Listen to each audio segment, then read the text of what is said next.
and Jake talking about whatever the hell that was. And Jake's already frozen. How you doing, buddy? I'm great. I'm up here in Reading. So Why? Ready? listen, it's where friends are, friends and fun and good cheer. Yeah, in the militia. Okay. So the 49ers lost. That's not new. Shocker. We're gonna wait a while to do our victory lap on Ricky Pearsall. No, we're not. Okay. So we've been telling I know. everybody so for more than a minute now. And this is, let me just say this off the jump. This is the exact reason why Brock Purdy plays in a game like today. We'll get into the injury, but you play him because you need to see this game from Ricky Pearsall before training camp next year. You have Yep. a team that plays more man-to-man than anybody else in the NFL. They did exactly that in this game. I know they're banged up. I know they have no pass rush, but they're going to compete for the 1 seed in the NFC on Sunday. And the idea that you just phone this one in, you needed to see it. We needed to see what we have been seeing on film break through to manifest into success. And it did. He was absolutely fantastic in this game. He was the best player on the field for the 49ers and in the running with the best player on the field. The only two targets that Ricky Pearsall did not catch, overthrow and one where a safety broke on it and undercut it. Only That's two right. targets out of 10 he did not catch. The rest were stellar. Had a one-hander toe drag down the sideline. Had the touchdown. I mean, Kyle said a it. 39-yarder, a 40-yarder. They ran 2 plays where he was supposed to throw the ball. He made good decisions on those, unlike a quarterback. He did make a good decision as a quarterback where he had the ball and he threw it away. The dude's a player, and you can only see him get open so much before it starts to be a reflection of incompetence on the 49ers that they weren't able to get him the ball. And I'm glad to see, and this is a reflection of everybody, not just Pearsall. I'm glad to see that Brock and Kyle and this 49ers offensive staff went, we can beat man-to-man. We just have to make him the focal point. We got to cool it with the Juwan Jennings shit. They played Conley to start the game. We got to just stop pretending that Debo is anything here other than a gadget player. He needs to be – it's Kittle and Pearsall and Garendo when you play against man-to-man defenses. And guess what? It was Kittle, Pearsall, and Garendo today. And Brock Purdy throws for 377 yards, and they lose the game because he makes 2 very bad decisions. But because their kicker doesn't make a single kick, which, let's go for it. It's over. It's over. I actually do think there is. I think what's the point? I think what you do is you take him into training camp and you bring in someone else and you just kick it out. Yeah. And because here's the thing, like rookie kickers, young kickers are notoriously long to develop. That's tough. He looks like garbage, but he also came off an injury, a bad high ankle sprain that he came back probably too soon. Don't play. Stop. Correct. Stop. Like, why are you in this game? You're not serving yourself at all if you're Jake Moody. You've now missed your first extra point. You were horrendous on kickoffs. You botch your onside kick like nobody's business. It was unbelievable how bad. Let me just say, missed kicks. I'm like, rough. These are ugly. This is pretty hard to watch. The onside kick, I went, oh boy. Oh, but Mitch does that. Well, Mitch hasn't been around for a minute. Maybe you do a little extra practice. Just a thought. It's tough. So he did nothing with effect. And he's now missed 8 of his 18 field goals since he came back. This is not tenable, Jake. This is cut tomorrow, and they won't do it, and they shouldn't do it. But this is not functional. This is bad coaching to continuously run him out there as part of the sunk cost fallacy of, well, we use pick 99 on him. Well, you used pick 3 on Trey Lance. You had no problem admitting when you were wrong and moved off him. This guy isn't good. Let him figure it out somewhere else. Maybe. I Yeah, it's tough to go into next season and feel good about him as your kicker. I'm not gonna debate that. I'm just saying he was productive. He was shaky his rookie year, but he was productive. Yeah. He's got a good leg. He was the best kicker in that draft. I mean, drafting him in the 3rd round, I was for it. Yeah. Many people Me too. disagreed, but I mean, listen, he's probably going to go somewhere else and be successful, or he sucks, or he just outright sucks.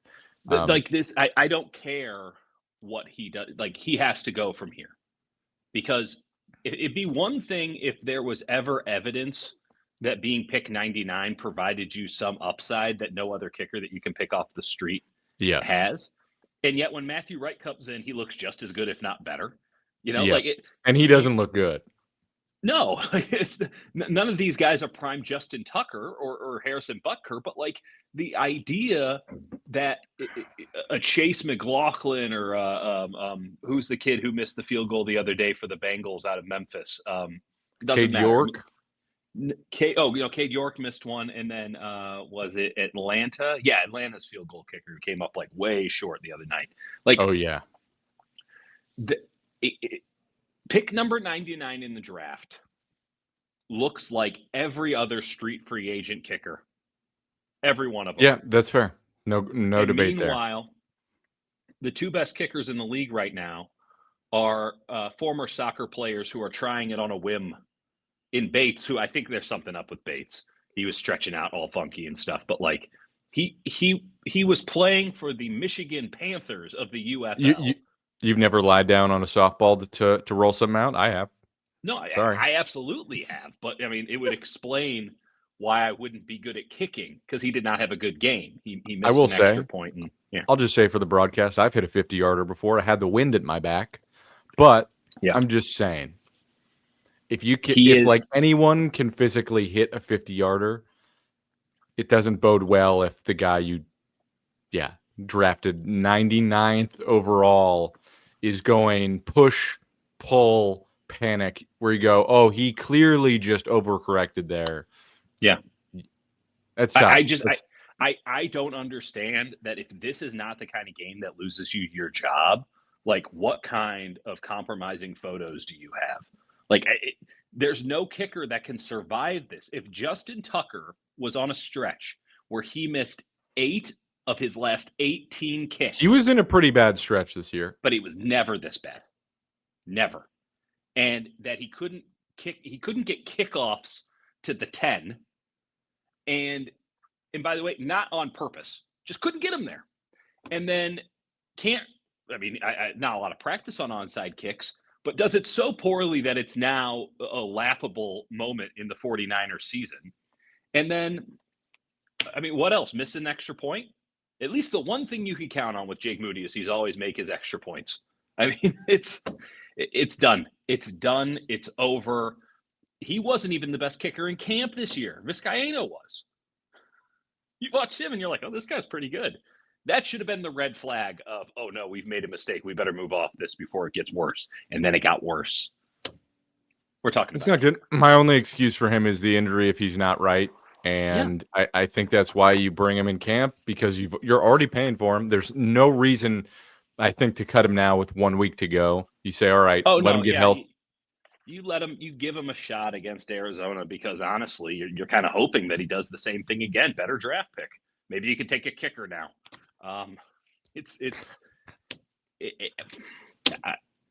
I have bent over backwards to ignore the kicker issue all season, right? Same. Just not worth it. Like that on the level, also on the level of things, on the hierarchy of needs.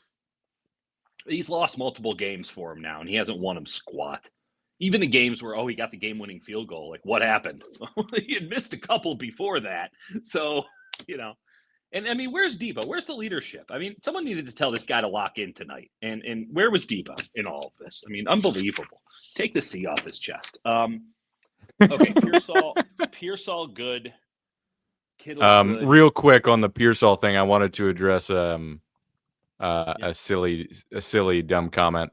From Jesus. Em, appreciate your comments. Oh, that no, Jesus. no. I know it's. Listen, I know it's dumb, but there is like a faction out there I'll be befooled. that thinks like this, right? That everything is just schemed open for receivers. Kyle, by the way, went out of his way to say, yeah, he looked really good against man coverage, which the Lions do, I think, more than any team in the league. They 40% run of the time. no, it's almost 50. It's almost 50. They run Oh. they run cover one man, I think you're right, around like 40% of the time. And then they throw, a few other options out there. But they run some sort of man coverage about half of the time, which is an insane amount in the NFL. And as much as they've had injuries, their secondary is still pretty much intact. Like they've got a lot of guys still in their Joseph and secondary. Branch are there. That's for They're sure. there, right? And so what you saw is a lot of man coverage, and Pearsall beat it because he's a very good receiver who's athletic, who can run routes, who's a tactician of the craft, and you saw him beat it. So that's all I'm going to say is like there's scheming open, no question, that happens. The reason he succeeded, it happened on the big one. It happened on the 40-yard catch. Right. No question. It's a great pick play, and he was wide open because of that. But against man coverage, as Kyle Shanahan stated, he was great. And that's how you really evaluate a wide receiver. Did you see his whip route? Did you see the whip route? Yeah. That motherfucker got me. I was Leonard Hankerson in the box. God damn. It's the best whip route I've seen a 49er run. And Ayuk is one hell of a whip route artist. Easy for me to say. Whip route artist. Whip route? I don't know. Like, I've been up since 4. What has this season done to you? Well, it's broken my brain. And we talked about the kicker for 10 straight minutes. So he's a special player. And it was frustrating watching him not be looked at because of this seniority that they had going on with, we have to let JJ be the X receiver and we have to make sure that Debo gets looks. Also, Debo, by the way, had fewer catches than Kirby Joseph tonight. Somebody asked about like Debo looking great today, and I thought I was what? I was losing my mind. Also, separate note. Has Juwan Jennings ever run out of bounds? Not once. Not once. The man's awesome. incapable. He always cuts in field. His greatest strength is his greatest weakness. He must keep the clock running, and he must deliver a hit to end every play. It's awesome. Did I sent you that cold ass quote though, right? Well, yeah. What was the quote again? So the quote was, or the question was, what happened on the play where he took? Where he blocked the guy into the end zone, right? Absolutely magnificent. And we asked Jennings about it in a pile, and he goes, "He made a wish, and I granted it for him." God, that's sick. That's cold as shit. That dude ain't right, but I like it. I mean, he's a football player, that's for sure. I mean, Debo looking good.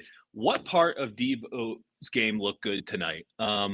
He had you know what? I'll say this. He had the touchdown run on that little pop pass. That was nice. That was a nice little design by Kyle. Oh, right. Took him 3 years. That was Debo had one target. That was his one reception of the game. Right. Again, fewer than Kirby Joseph, the Lions safety. And then I guess he's good enough at kickoff, save for that time that he fumbled, So does that negate it all? I mean, did he break one? No. Is he your best kick returner? Yes. But much like, a truck, it takes him a while to get into fifth gear. It's really hard to slow him down once he's in fifth gear, but like, this ain't the Autobahn. I mean, I don't know what they do here. I really don't, because this would have been an incredible opportunity for him to be like, actually, I am good against man coverage, and just give him the business. And now there's a whole different calculus that you have to take into account when one play after I watched, Pearsall, it might have just been a crosser against man coverage, whatever it was, and looked really good doing it. I watched Debo against the same corner. Maybe it was Robertson, just not even get off the line. And listen, like as much as we have talked about Debo incessantly, like it's just the reality of him as a player. Like he's not a route runner. He's not a real receiver. He which is something you runs really want drags. for a wide receiver. He runs drags and he runs crossers. And when he Yeah. has the ball in his hands and he can defeat the first guy, like he can do anything. He's one of the greatest players I've ever seen with the ball in his hands. But Right. genuinely, But you have to find I ways don't to think make this that is happen. I He don't won't do think it this for is himself. hyperbolic to say Garendo's a better receiver than Debo. I don't think so. I'll never unsee the Griezmann clip. I'll He never literally unsee it. did. Because Debo was like sort of like joking, and then he's like, "Oh shit, Fuck. that was good." Okay, I went on with Larry on Saturday morning, and Larry and I yelled at each other for 40 minutes about why he thought that Purdy shouldn't play, and I said he's a fucking professional athlete who's healthy. He should play, and now there's going to be a bunch of revisionist history. He absolutely should have played in this game. I was with you. I got asked about that in the pregame show, and I it's said laughable. the same thing. You know what? This is man coverage. This is a man coverage defense that you haven't been able to beat all year. Right. This was your opportunity to show that you can do it. And by the way, you did until you didn't. But so I don't know what we really learned, except for a lot of data points. Here we go. Choose which ones matter. And by the way, it doesn't seem like, I mean, we'll find out tomorrow, but I got no indication at all, just being around Brock a little bit after the game and listening to the guys talk. Like, I get no indication that this is a serious injury that's going to put in any way jeopardy next year. Could be wrong come tomorrow. MRI tells the story. He's not going to play against Arizona. He probably shouldn't have played against Arizona because that's a game where neither team wants to win. So don't. I swear to God, if Drake Nugent doesn't play in that game, I'm going to lose my mind. Can I just quickly note, why the fuck would you play Brandon Allen with a broken finger over Josh Dobbs? How is that? Hey, listen, to be clear, the broken finger's on the other hand, but a broken finger. It doesn't matter what. I don't care if it's on his toe. Like, conservatism. What are you doing? Conservatism for the sake of protecting the scheme and the same is the same, right? The same is the same, right? There we go. I mean, so I'm not. I don't think that the Brock thing. Yell into the void all you want. I ain't going to see it. I don't think that this is actually an issue. If it does turn out to be an issue, I change my opinion 0% that he should have been playing in this game because I needed to see him cook against man coverage. And I'm with you. You haven't played a lot of games with this rookie receiver that you need to have a connection with going into the season because the receiver you paid a bunch of money to is coming back from a gnarly knee injury where I think it was ACL, MCL, like maybe PCL. Like it was serious, right? So Ayuk had to go through that. Your other guy, Debo, you don't know if you're even going to keep him. And then it's Juwan Jennings, who's really just a slot receiver. So you got to know if this quarterback can work with this receiver against a man coverage heavy team, which is exactly what this is. So yeah, like maybe you want this data point against a team that you're going to need to beat at some point if you actually want to be back in the playoffs and be considered a real team. So yeah, of course it's worth it to play. And if he gets hurt, it happens. Let's also just establish a baseline level of professionalism. Like I want to know if any of the people who were suggesting that Brock shouldn't have played in this game sent out a tweet or some comment, even a text message to a friend, lamenting when Anthony Richardson tapped out of the game. Yeah. Because that would be the equivalent. Oh, I'm healthy, but I'm not going to play. Listen, Brock might be the most underpaid player in football. He still got a check for $60,000 for playing this game. I'm sure he would have done it for a hell of a lot less. I don't think the money is what matters. I think that there's a level of culture and pride that comes into play here that you cannot let go of that rope. You cannot allow yourself to just let a loss come into play. It can't happen. Right. You cannot let your hands off the rope like that. If you give up on 2 games down the stretch when draft pick is a marginal upgrade at best, right? You're not picking one. You're not going to get your future quarterback. This isn't a make or break draft for you. I mean, also when if they lose, like they actually can't get any lower. Like at best they're 11th. So tanking, like you might as well just try and win because you're not moving up. I mean, I get it. It does matter. Like it does matter, but at this point, like you're a team that's trying to retain some sort of semblance of a culture. It lays as it lays. Like it just is what it is. and we're gonna find out. I hate to do the tautologies, like I hate to pretend, like, but you play the season, you take the cards you're dealt, and if you feel like you need to move up, you have ample ammunition to move up. If you feel like you have the opportunity to move down, you absolutely should consider that.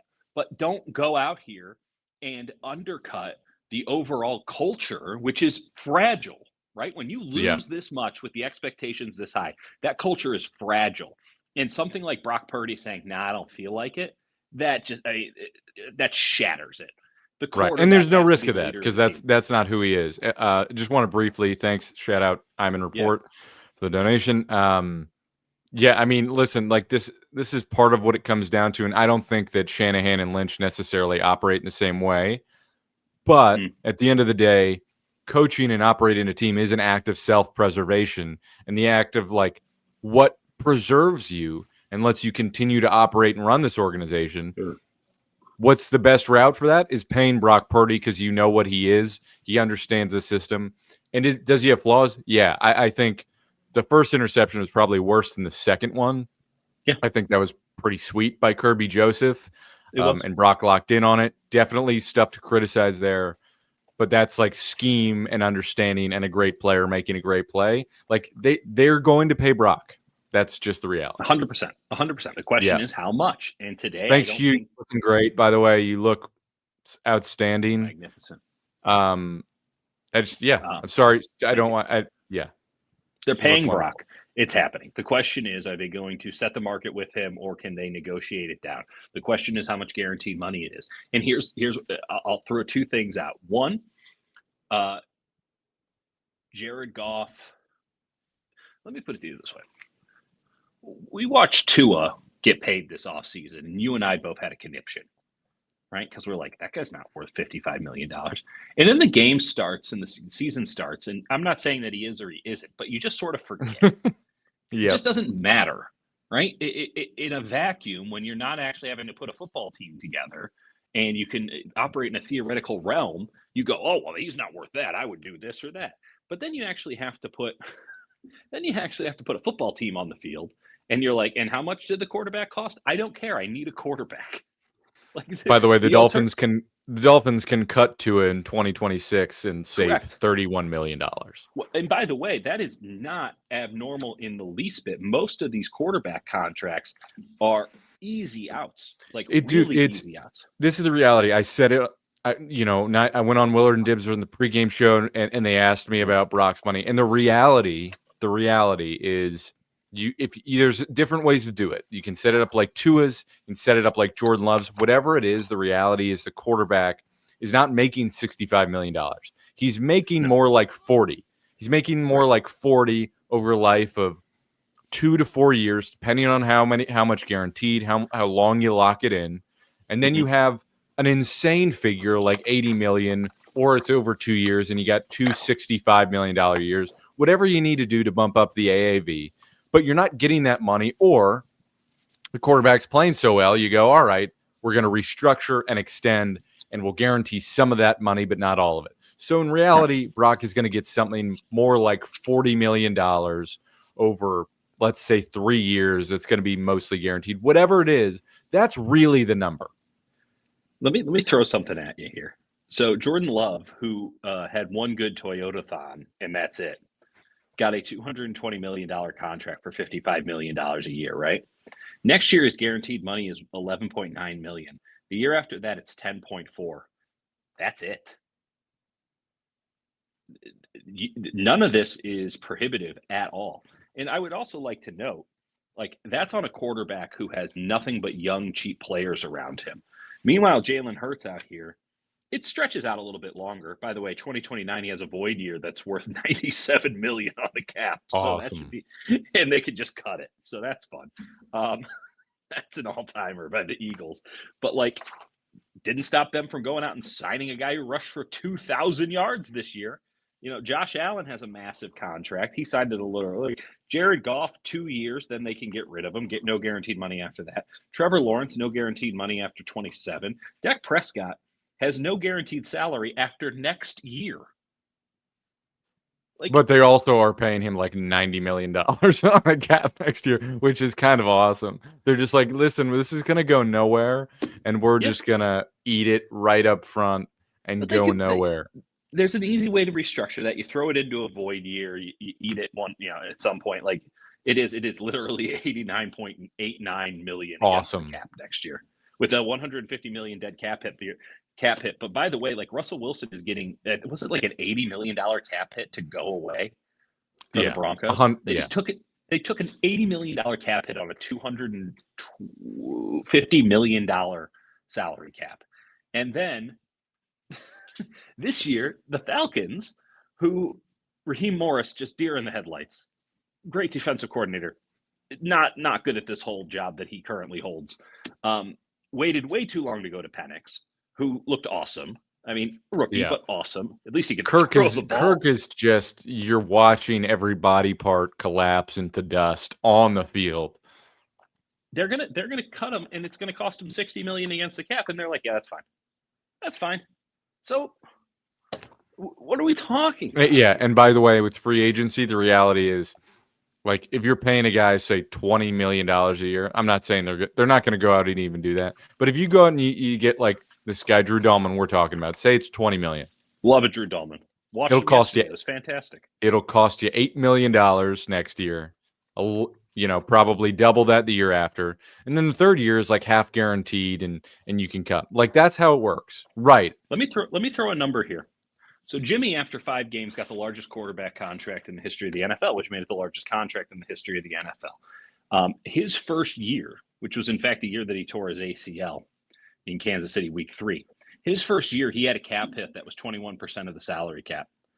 If Brock has a $62 million cap hit, which would be commensurate, I would argue, to his guaranteed money, if they were to just do it bang, bang, bang, that's every cap hit every year. That's 21% of the cap in 2025.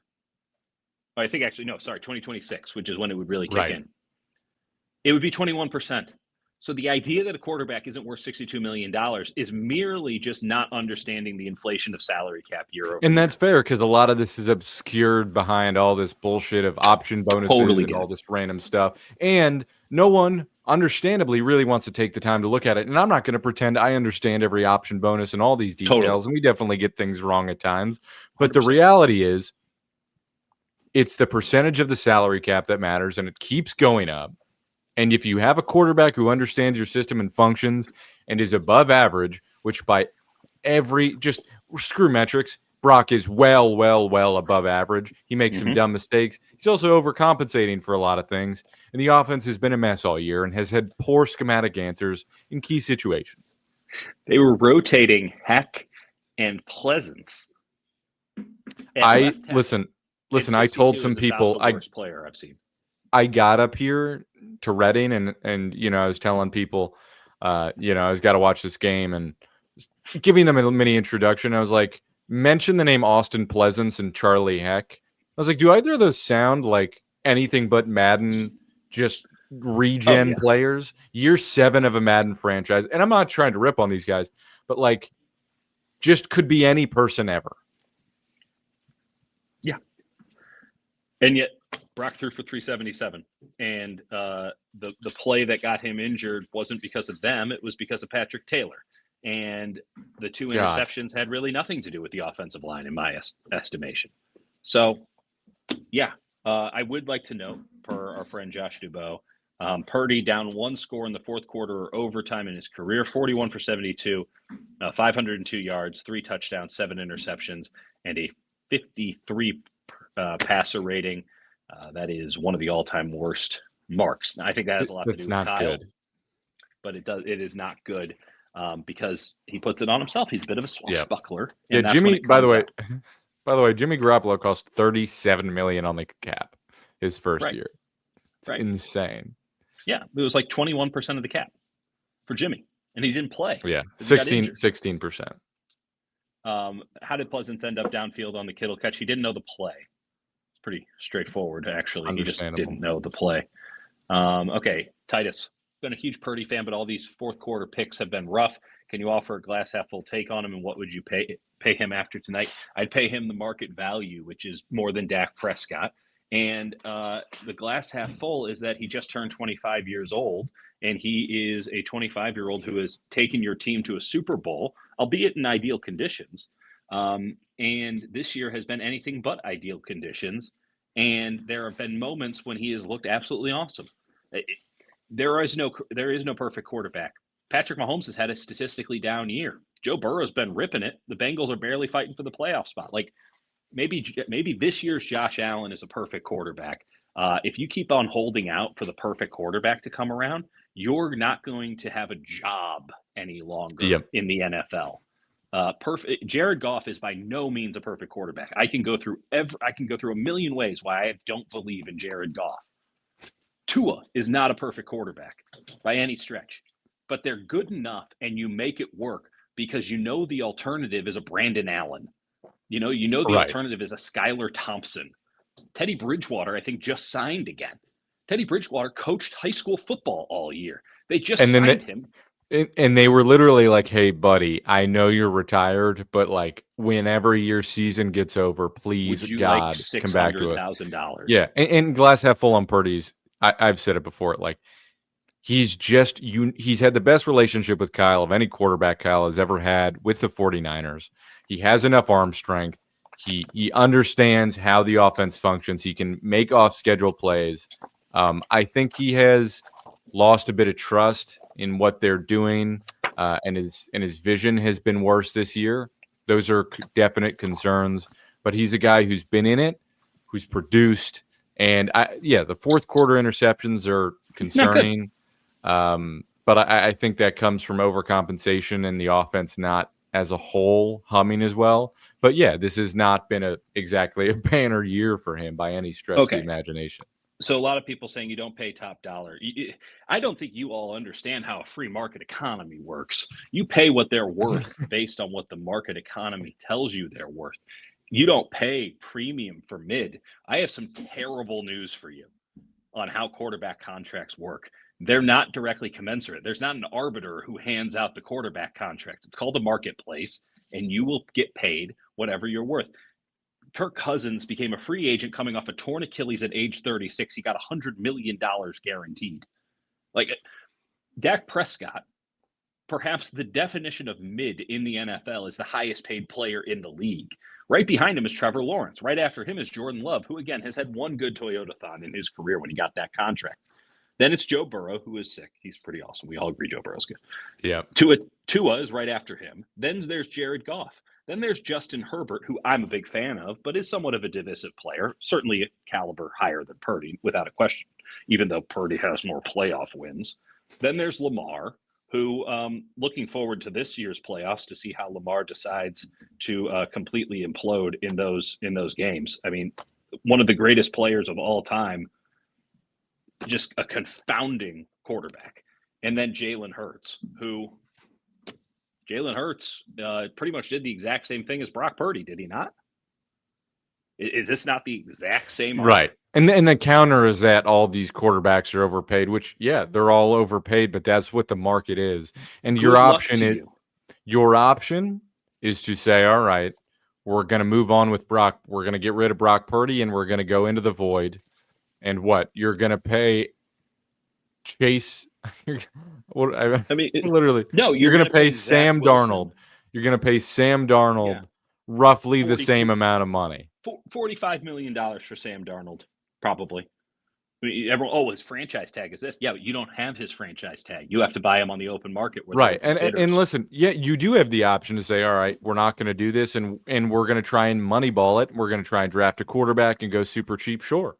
You can try that. But if your quarterback can't function, you're dead from day one. The Cleveland Browns literally hired the inventor of Moneyball to run their front office. And within a few years, they handed Deshaun Watson the worst contract in NFL history. Okay? So the idea that you can Moneyball it, let me know how that works out for you. You and I would both be totally dorked out on this, on someone going quarterback zero. That would be awesome. The experiment would be fascinating.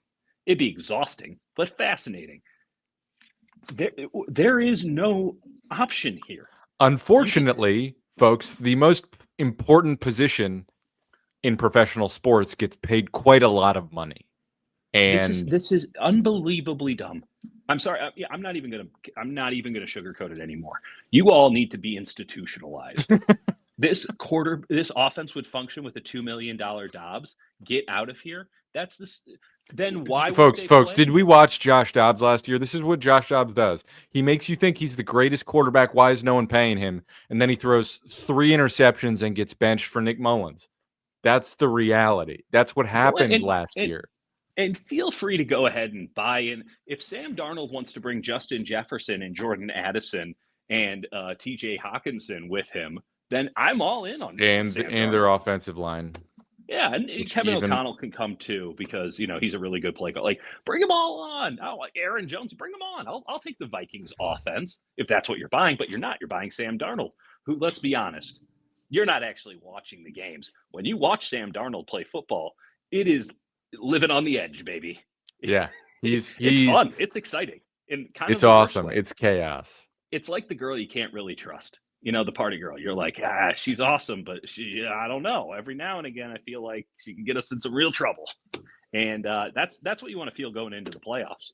You want to feel that going into the playoffs. Hey, I'm not sure if our quarterback is going to implode our chances to win. Listen. You can try and the Baker Mayfield. Who's the Baker Mayfield equivalent? You want to go sign Aaron Rodgers? You want to go sign Derek Carr? You want to go get Kirk Cousins coming? He's throwing Jamie Moyer fastballs. Like, what do you want to do here? Deshaun Watson might get cut. You interested in him?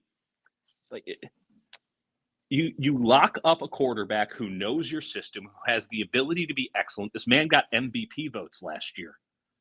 He has more MVP votes than Russell Wilson ever got. That's kind of insane. Well, stuff happens. Or you could be the Colts or the Panthers who just float in the wilderness and hope that it works out for them. Maybe it worked out for the Colts twice, and then they tried to strike it 3 times, and now they're begging they had Gardner Minshew. Go get Marcus Mariota.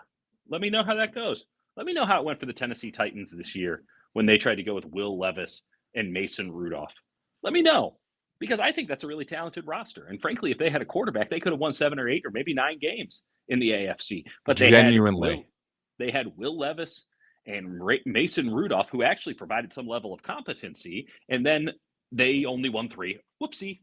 Will Levis, just an awesome, terrible quarterback. Just throwing the ball 75 yards, but having no idea of how to play the position, taking 19 sacks a game.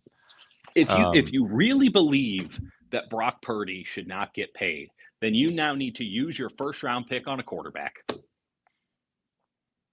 Put your money where your mouth is, Niners fans. You don't want to pay Brock Purdy? That's fine. Now you need to give me the scouting report on these first-round quarterbacks and tell me who they should take at 11. That's right. Because there's no alternative. Yeah. Okay, just as a palate cleanser here, all right? Our boy Tony Wilson from Australia. I got to shout him out here. Tony Wilson. Nooch. One more from Tony. They're going to do it. This is my sort of guy. Tony, I'd love to get a beer with you. This is what we're looking for here. Talking Nuge ball. Nuge football. I think we stand a chance of talking some real honest to God Nuge ball on Sunday. Listen. They're going to get to a point where just let him play. Like, I know your offensive line has no players left. Lean into the Nuge. Let the Nuge play. They activated him. If they didn't have the disaster at left tackle and left guard, I do wonder if they'd give him a chance. It's because it's tough. But, like, just play him one game. We're all asking for one. Today. Maybe the Nuge will suck. He probably will. I don't care. I need to see it. Anyway. Okay, let me answer this. Why would the Niners pay Purdy early? Because he's your franchise quarterback, and because the earlier you get in, the cheaper it is. Full stop. Well, also he just might not play if you don't pay him. Let's put it one more step further than that. The earlier you sign him, the sooner you can get out of it. Right? So the idea is there's nothing that can happen next year Legitimately, I really believe this. There's nothing that can happen next year that could convince the 49ers to not pay Brock Purdy to be their franchise quarterback. And there's almost no way that he's going to implode to the point where they just go, oh, we're not going to give him the contract, or we can pay him Baker Mayfield money. Baker Mayfield had been on 3 different teams. It's a little bit of a difference there. When the Buccaneers brought him in, it was on a 1-year trial. And then he won, and that's another year trial. And guess what he's going to do this offseason? Sign for more than Sam Darnold, who's on a 1-year trial. You want to keep playing the free trial game? At some point, you got to subscribe to Netflix. And at some point, it becomes exhausting. Just pay the $6.99. That's what it costs. Oh, well, now it's $9.99. Well, that's what it costs. You want the service, you pay for it.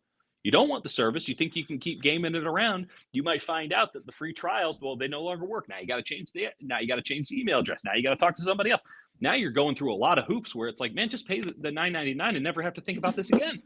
So this is like, we're assuming his if his elbow is like fucked, then this is a different conversation. Entirely. But, right. Also, I really hope your real name is Herschel Krustofsky. That's incredible. Isn't that Krusty the Clown's name? I think so. I think it probably is. But I'm going to pretend this is a real man named Herschel Krustofsky. That's right. What? I repeat. If you want to come in and say don't pay Purdy, explain to me the alternative. We're going into 2025. You need a quarterback. What are you doing? Who are you going with? Dobbs? Congrats. You're not making the playoffs. Like, what are we doing? What are we doing here? Let's live in the real world. Oh, yeah. Dieter is you're doing okay. I know it's because it's a deeply dumb conversation, and it's dumb because the reality is people are like, should we pay him? Should we not? One, you're not the person making the decision. He's going to get paid, right? Unless his elbow has just imploded, which the signs are it's probably a nerve thing, and he's just. I just saw. Like, I mean, I was in Philadelphia. I know what an exploded elbow looks like. It doesn't look anything like that. Yeah. So it looked like numbness. Let me throw 2 things your way. 2 things that they absolutely should do. 100%. They should pay Brock, and then they should put a fire under Brock's ass. Because Brock came into this league with a chip on his shoulder, and I'm not saying that chip is gone. I'm just saying it doesn't have to get touched as often as it used to. And you need to go out and you need to get yourself a viable backup quarterback. Now, Josh Dobbs might convince the world in week 18 that he's that guy. More power to him. All ears on that one. I look forward to seeing it. If he's your viable backup quarterback who can push Purdy. Hasn't pushed him yet, been on the team for a year, but maybe. That's a thought. He could not get the plays in training camp. And buddy, it's not $60 million. We explained this already.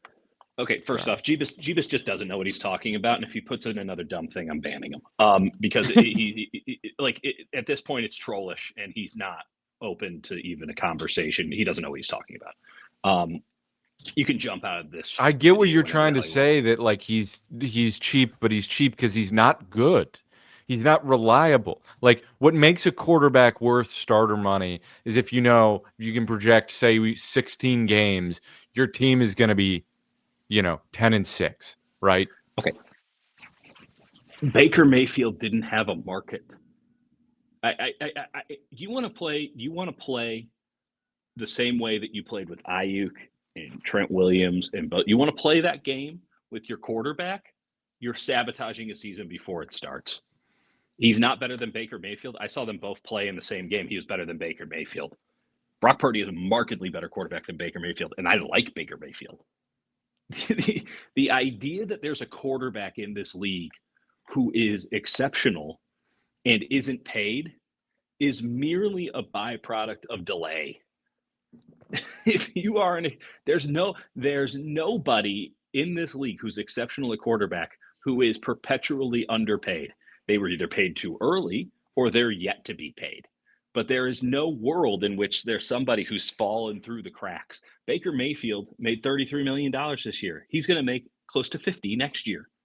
Okay? So you don't want to pay Brock Purdy, 25 years old, NFC Championship game twice, Super Bowl once, 377 today. Even with the airs, 377 today. against perhaps the number 1 seed in the NFC. You don't want to pay that guy his Right. market rate. Go to town. See how that works out. Ask the Just Seahawks how they feel briefly, about having Geno. just so we can transition away from this and lower our blood pressure. Like, thank you. Like, very reasonable point here from Benali. Like, the offense put up 34, should have had 41. He had one bad pick, one middle of the two. Let's say two bad picks. Two bad picks. He threw 3. He threw 3. Right. I'm not saying this is a great You don't game, know but football, you're out. You're out. You're banned. You're out. You're out. I'll do it. I'll do it to the rest. The point is, right, the defense got ran through, just demolished, which we knew it would happen. The kicker, he missed 2 field goals and an extra point. By the way, Debo fumbled. Can we just say Tatum Bethune, that should have counted? That him running the full length of the field with the ball that squeaked out should have counted as a touchdown? Sure. I mean, it didn't, and I don't think it should have. I thought the whole thing was a hot mess. The idea, this is now going to be used against Purdy. Having a good enough game or having 377 against that Lions defense doesn't matter. It does. You cannot keep moving the goalpost. Just say that you don't like the guy. Just say you don't like him. It's fine. We can all agree on that. That's a subjective thing. You don't like him. The idea that he's just consider yourself lucky that you get to have this debate, right? Because you don't get to have it if you're the Jacksonville Jaguars or the Dallas Cowboys. You don't get to have this debate if you're those teams. You just have to sign the guy because you're desperate. And the idea that you have by the way, I imagine that all of the people right now who say don't pay Brock have said fire Kyle at some point in the last month. So apparently Kyle's a genius who can get it done with any quarterback, despite all the evidence against that. He drafted a guy 3rd overall, couldn't get it done with him. So either Kyle's a genius who any quarterback that he has automatically works, or Brock Purdy's really good. And that he has Juwan Jennings, who can't separate in man coverage. He has Deebo Samuel, who had fewer catches than the Detroit Lions safety today. He's going with his 6th-string running back at times. He had 2 gentlemen who were not on the team last week, alternating at left tackle today. On top of that, Nick Zakelj, his former roommate, who should have been cut 3 years ago, playing left guard. No, it's fine. It's fine. It's totally mentally incongruous, but you got it nailed, guys. Offer him 40. I hope this is the same kind of shit that I hear all the time with Giants fans and Warriors fans. Enjoy the bed that you're making for yourselves. I hope you get what you want. I hope you get what you want. Sam Darnold's missing his left tackle. What did the Vikings do? They went out and they got the Jaguars starting left tackle. They traded for one. Yeah, he lost the left tackle. Then they went and got him. Yeah. Either you have an operation that is so damn good that it doesn't need a quarterback, or Brock Purdy's in a situation where he couldn't win if he tried because of all the injuries this year. And apparently the head coach. Pick one or the other, but it can't be both the head coach and the quarterback are out. It can't be. One of them has to be good because this team was in overtime of the Super Bowl last year. What are we talking about? Right, and if they didn't have 2 offensive line protection breakdowns, they win it. Yeah. Or one. Probably. Amongst many other things, including the head coach making a complete boneheaded decision to correct. Do that. So trading Brock is something I'm willing to engage with. That's at least an interesting mental exercise. That's something there. But and here's the reality. Like, I what I wanted to say is you go back to when, like, remember when Brock came into this offense, right?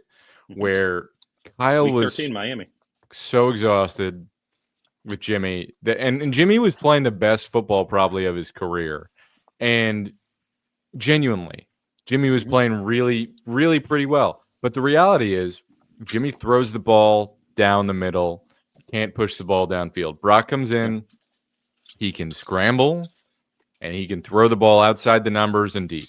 Like, that alone, not to even deal with IQ and the fact that he can have a conversation and Kyle trusts him, that has elevated this offense from day one since he came in.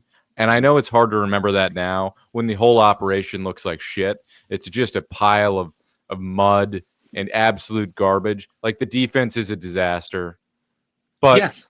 that has nothing to do with the quarterback. And there's so much outside of that. Is there plenty to criticize with Brock? Yes, absolutely. But we're exhausted because we've gone through it. Like we've gone through all of it. And they don't and if you want to trade Brock and do that and you go get another first round pick and you try and go get Cam Ward or something, okay. That's an option. It's a cheaper option. You kind of have to start from scratch, but sure.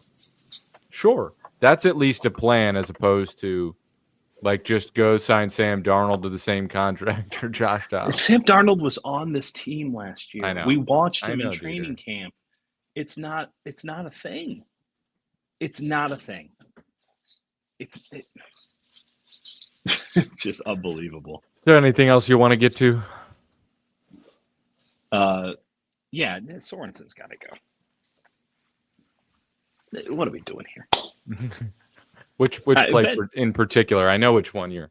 Well, there's one, I mean, amongst many. Let's talk about the macro. I understand that the talent isn't out there, but Nick Bosa had himself a ball game. He was outstanding. He put Skipper on his ass like 3 times. He's giving Penei Sewell a really hard time. He was working Penei Sewell. That is. He just got his entire brain to neck collapsed into a unbelievable performance from Bosa. And I thought Renardo Green had a good game. I thought Mustafa had a good game. I look at this defense and it's like, I thought Jalen Graham came in and gave him a little bit of something. And I'm looking at a defense where I get it. They're injured. They're battered beyond belief. How do you have winters out there? I really hope this was true. Yeah. Okay, let's talk about that play. It's 4th down and 3. A goal to go. And you ran zone. Nobody has ever done that. Ever. In the history. Well, that's not true.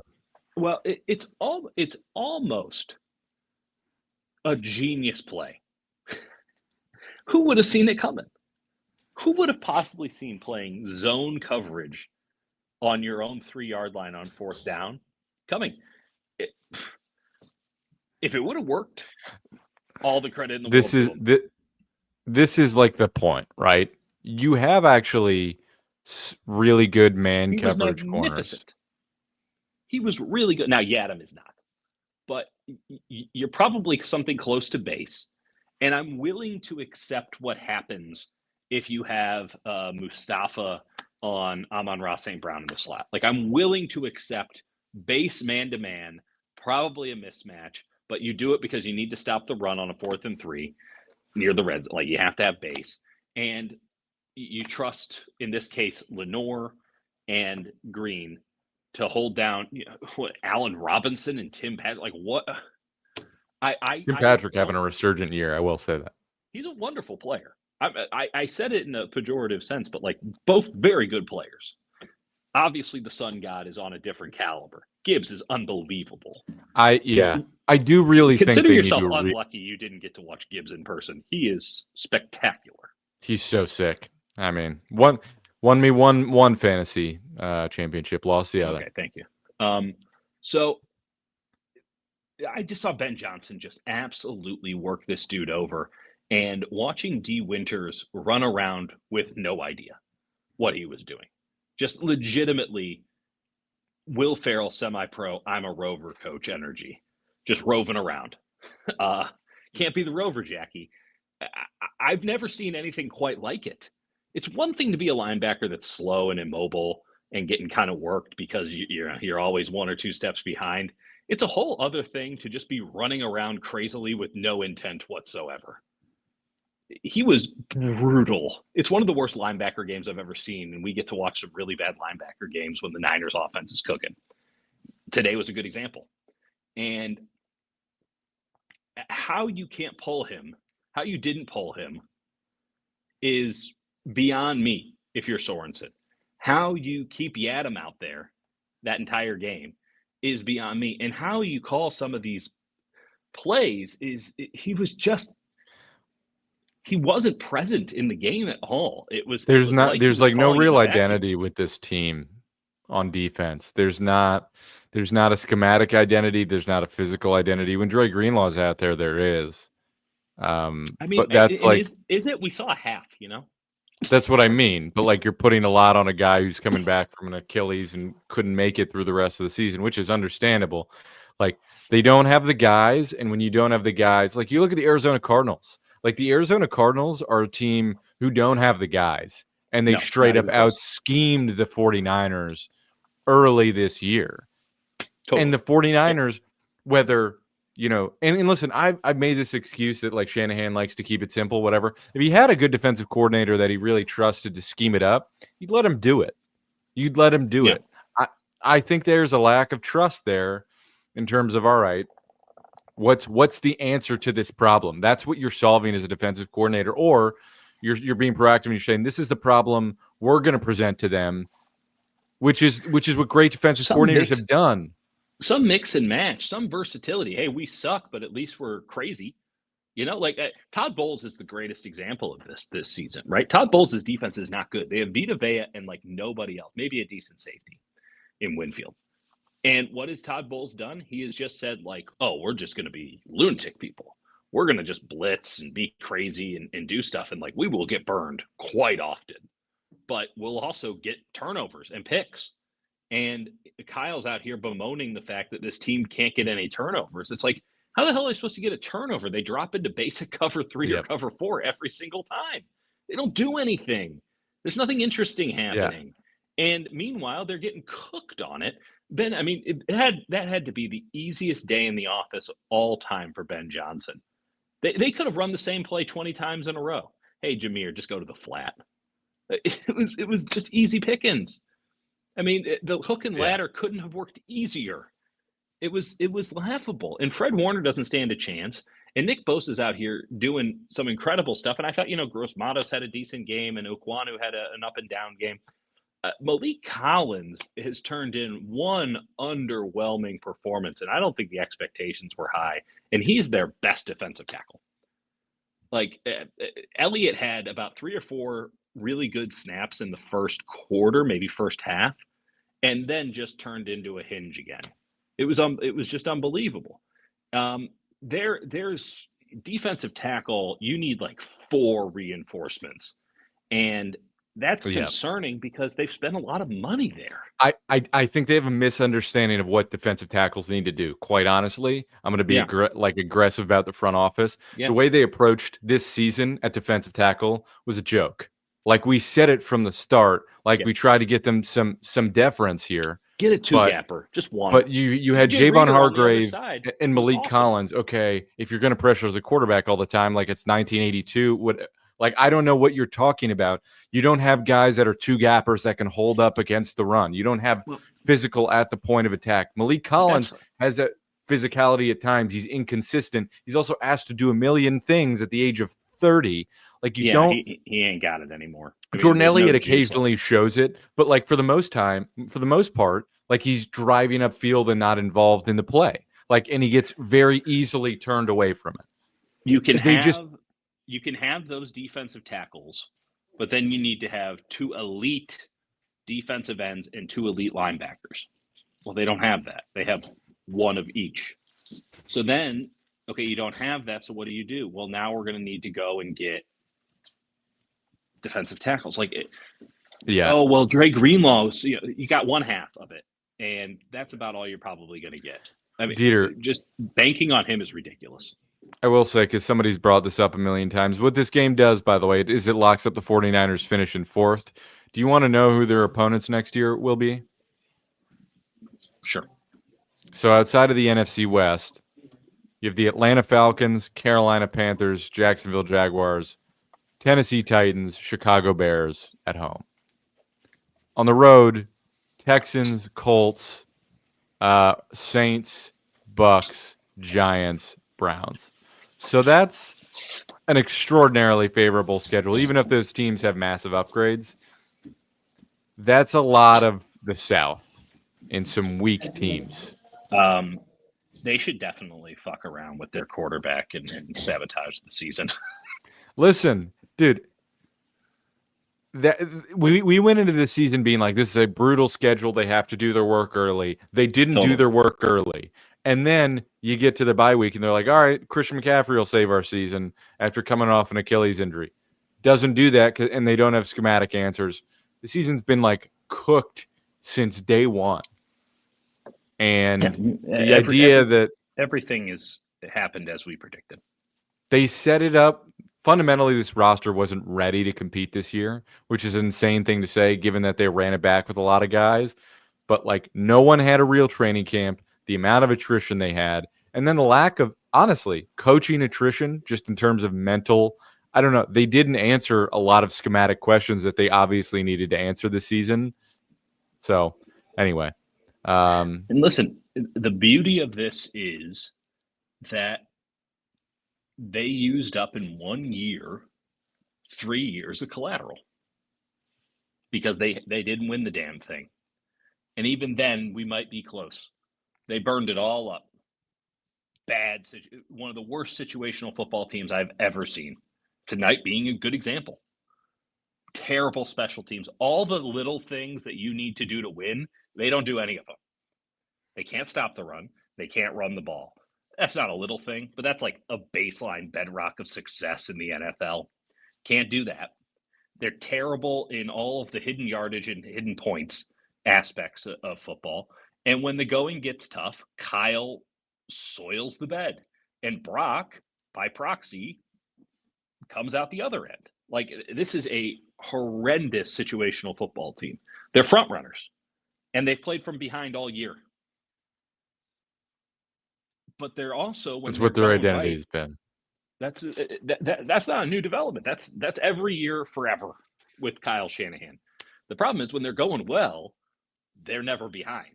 Because when they're going well, they're that much better than everybody else. Now, maybe that has changed. Maybe the rest of the league has caught up.